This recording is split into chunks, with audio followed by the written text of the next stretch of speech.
Alam mo ba? Nakakita ka na ba ng pagong na lumalabas sa kanyang shell?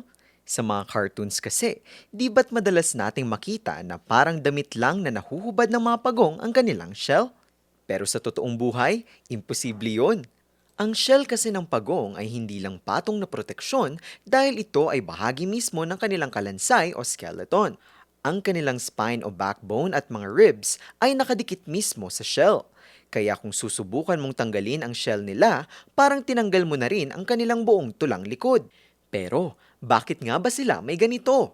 Ayon sa mga scientist, ang shell ng pagong ay hindi nagsimula bilang armor o proteksyon. Ang mga ninuno kasi nila milyong taon na ang nakalilipas ay nagkaroon ng matadyang o ribs na sobrang lapad at tigas. Ginamit nila itong anchor o matibay na pundasyon para mas malakas silang makapaghukay sa lupa upang makapagtago sa disgrasya o sa kanilang mga predator.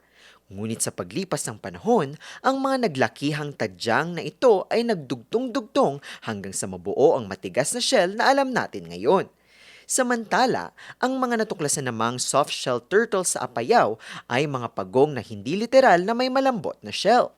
Tinawag silang soft shell dahil wala silang matitigas na scutes o yung parang kalyong plaka sa likod ng mga pagong. Sa halip, ang kanilang shell ay nababalutan ng makapal at malabalat o leathery na texture. Kaya naman, mas mabilis silang lumangoy at mas madali silang mag-burrow o magtago sa ilalim ng putik o buhangin. Sa kabuuan, kahit mabagal kumilos sa lupa ang mga pagong, ang kanilang shell at unique na katawan ang naging susi kung bakit sila nabubuhay na hanggang daan-daang taon. May trivia ba kayong nais malaman? I-comment na yan at ito ay aming aalamin. Ngayon, alam mo na!